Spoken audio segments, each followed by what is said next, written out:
નગરપાલિકા ફાયર વિભાગ દ્વારા ફાયર સેફટી ટ્રેનિંગનું આયોજન કરવામાં આવ્યું।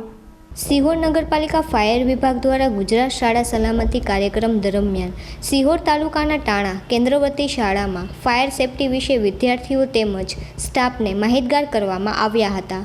નગરપાલિકા ફાયર વિભાગના ફાયર ઓફિસર દ્વારા સિહોર તાલુકાના ટાણા કેન્દ્રવતી શાળામાં ગુજરાત શાળા સલામતી કાર્યક્રમ સપ્તાહની ઉજવણી કરવામાં આવી હતી, જેમાં ફાયર સેફટી બાબત પર વિદ્યાર્થીઓ, શિક્ષકો તેમજ સ્ટાફને માહિતગાર કરવામાં આવ્યા હતા।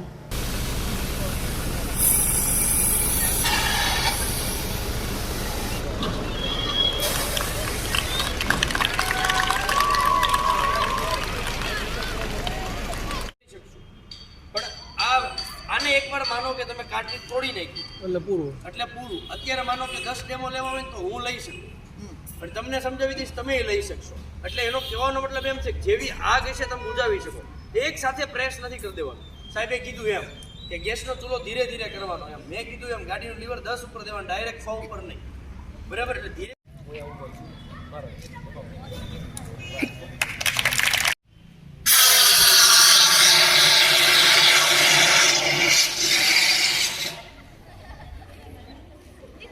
ભાગવા વાળી કરે અને ભાગે તો કોઈને વાગી જાય, એટલે આમાં કાંઈ છે નહીં। જોજો હમણાં સાહેબ આગ બુઝાવે ને તમને એમ વિચાર કે આમાં ખરેખર કાંઈ નહોતું, એટલું ઇઝીલી બુઝી જશે।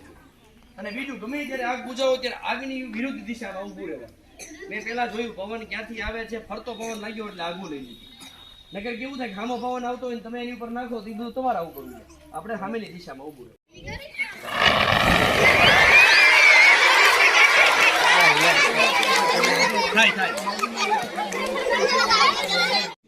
પણ આપણે સામે એક સમજુ અને આપણે શિક્ષકો તરીકે આવી ટ્રેનિંગનું આયોજન સામેથી કરવું, કારણ કે નવી એક્ટિવિટી શિક્ષકો હંમેશા કરતા હોય, મને ખબર છે, હું હતો ત્યારે કરતા, પણ આ લેવલ સુધી ન ગયા, પણ કપરો કરવાનો, આગળ ભોગાડવાનો આવશે। આજે અમે આવ્યા કાંઈક શું છે, કલેક્ટર સાહેબ એવું લાગ્યું છે ત્યારે ભોગાડ્યા, બાકી હું ક્યારે આવવાનું ફેર નીકળી પાટણામાં આવી પછી આ પહેલી વારે હવે આવી છે કે બીજી વાર આવું છું, મારો સંપર્ક નંબર આવી ગયો, બરાબર?